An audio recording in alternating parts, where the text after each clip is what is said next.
A Segunda Guerra Mundial foi um dos eventos mais traumáticos e terríveis da história da humanidade. Mas a nação portuguesa saiu praticamente ilesa da guerra, com a neutralidade oriunda do governo de Antônio de Oliveira Salazar.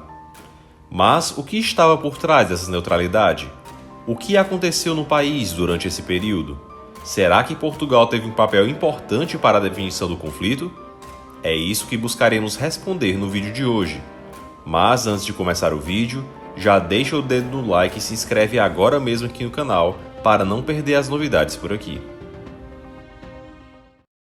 E esse vídeo é patrocinado por World of Warships, que é um jogo de guerra naval gratuito para computador e que é um verdadeiro sucesso mundial, com milhões de jogadores do mundo inteiro e com novos conteúdos lançados todo mês.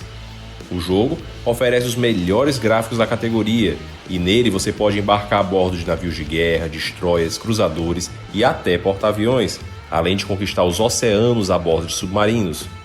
O jogo está disponível também para consoles e smartphones, então baixe agora mesmo o jogo no primeiro link da descrição. E usando o código BRAVO, você pode ganhar também um enorme pacote de brindes, incluindo 500 dobrões, 1,5 milhão de créditos, 7 dias de conta premium e um navio. Então, faça o download do World of Warships ali no primeiro link da descrição para ganhar esses prêmios exclusivos e com isso, além de toda a diversão, você também apoia o canal História Ibérica. E assim como os milhões de jogadores pelo mundo, eu tenho certeza que você também vai gostar. Desde 1932, que Portugal era governado pelo regime de Antônio de Oliveira Salazar. A subida ao poder do líder português estava ligada a uma nova ideia de governança que organizasse e guiasse o Estado português a um rumo a longo prazo. Isso porque, desde a queda da monarquia, a República Portuguesa era uma verdadeira confusão. Portugal chegou a ter 53 governos em pouco mais de 20 anos. A instabilidade política portuguesa após o fim da monarquia era tão grande que, em um ano, trocava-se de governo pelo menos 3 vezes. Isso além do país ter entrado quase que gratuitamente na Primeira Guerra Mundial, como vimos nesse vídeo aqui no canal, com Portugal saindo do conflito sem reconhecimento, esquecido, com soldados traumatizados e sem muitos ganhos práticos. Desse modo, se instaura, a partir da ditadura militar, um regime autoritário em Portugal com caráter nacionalista, corporativista e conservador, que pregava o combate ao liberalismo, ao anarquismo e também ao comunismo. E sua instauração foi feita em meio a uma série de tensões e conflitos que se desenrolavam na Europa. Na Europa, a moda do momento eram os regimes de cunho fascista. O fascismo prometia um governo forte, centralizado e atuante que poderia recuperar o país de qualquer crise e guiar a nação para um bem comum. No entanto, embora Salazar nutrisse uma certa admiração por Mussolini, o líder português deixava sempre claro que a ordem moral católica tornavam as leis portuguesas menos severas e o Estado menos absoluto e policial do que o Estado italiano. E aí entra um ponto interessante. Ao passo que o fascismo italiano e o nazismo alemão se baseavam em inspirações pagãs, os regimes ibéricos, por sua vez, por mais que tivessem uma certa similaridade por meio de um Estado forte e conservador e que nutriam um forte orgulho nacional, não eram tão rígidos em suas aspirações por serem guiados por uma moral católica. Salazar, por exemplo, criticava o racialismo alemão e a idealização étnica como um fundamento para o Estado. Ao mesmo tempo, para o líder português, o liberalismo moral excessivo do Ocidente e o crescimento do comunismo eram também um medo constante. Essa preocupação se mostra presente, em especial, com a militarização e o apoio da União Soviética a tropas bem ao lado de Portugal na Guerra Civil Espanhola. Os republicanos, apoiados pelos soviéticos, tensionavam no futuro anexar Portugal e assim formar uma União Ibérica Biônica sob uma égide comunista.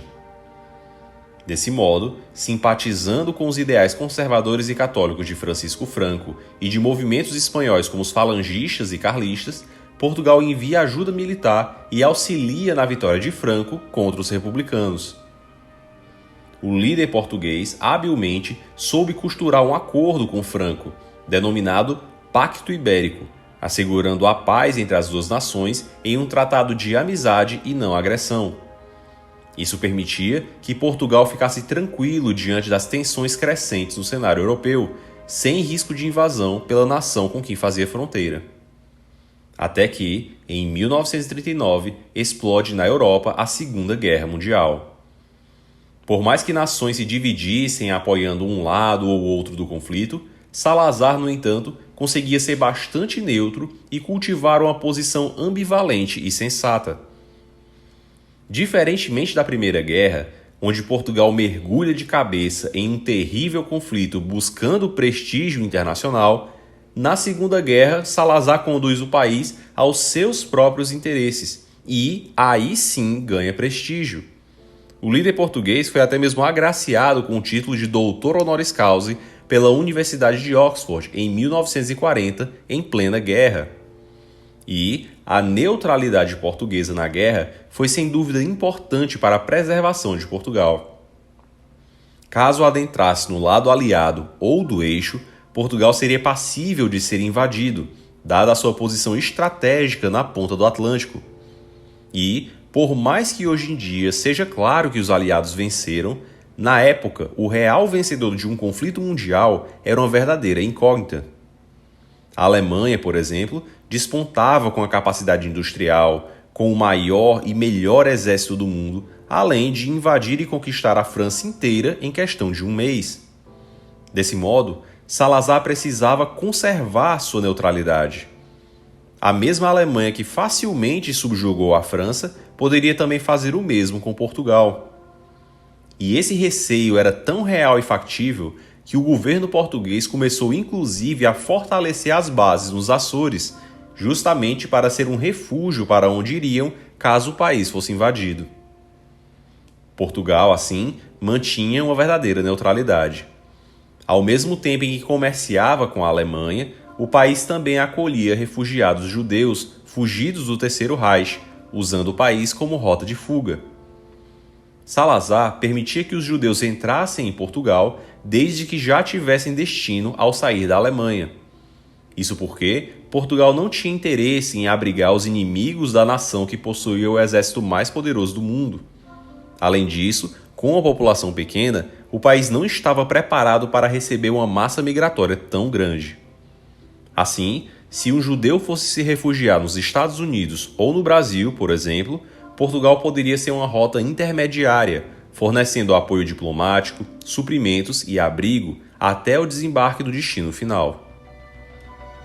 No entanto, um outro tipo de guerra silenciosa foi amplamente travada em território português: a espionagem. Portugal virou um autêntico paraíso de espiões de todas as potências envolvidas na guerra. Como era um país neutro e com uma ótima posição estratégica, suas ruas se enchiam de espiões das mais diversas nacionalidades e até mesmo de países que eram beligerantes entre si. Nas ruas de Lisboa, espiões ingleses, estadunidenses, alemães e italianos sentavam nas mesmas mesas, conversavam e se espionavam mutuamente.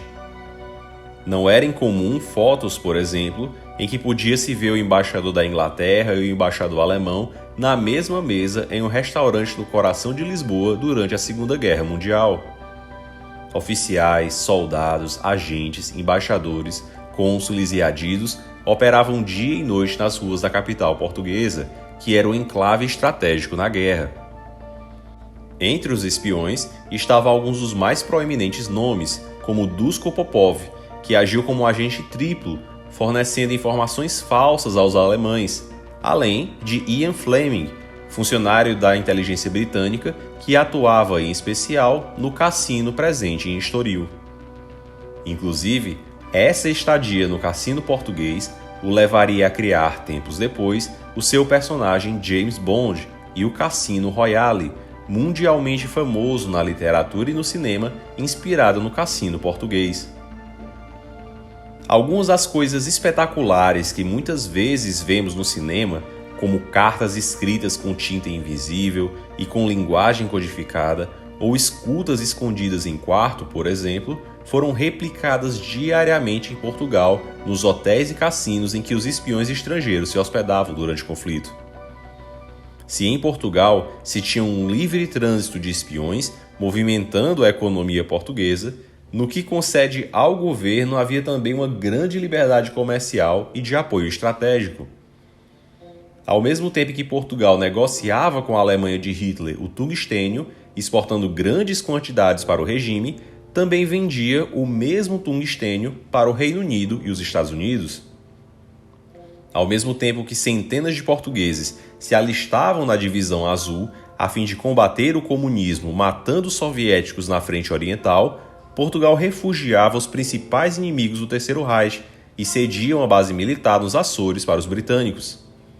Inclusive, essa base foi importantíssima, visto que é um importante entreposto estratégico no meio do Atlântico. Desse modo, durante a Segunda Guerra, seja pelas exportações, seja por meio do consumo interno, a economia portuguesa cresceu absurdamente. Portugal passava de um país pobre e desorganizado a uma das maiores economias da Europa ao final da guerra. A neutralidade de Salazar impediu o país de mergulhar de cabeça em um conflito que não era seu, em busca de aprovação internacional. Lisboa recebia o desfile da vitoriosa Força Expedicionária Brasileira, que percorria as ruas da cidade triunfante antes de voltar ao Brasil.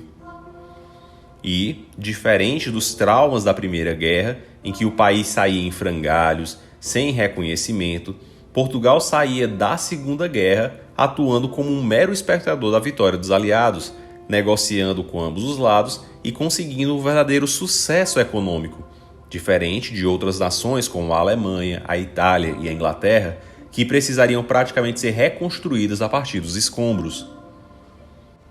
No entanto, se na Segunda Guerra Portugal virou um paraíso na Europa, após o conflito, a pressão do mundo capitalista e comunista pelo fim do regime salazarista seria enorme.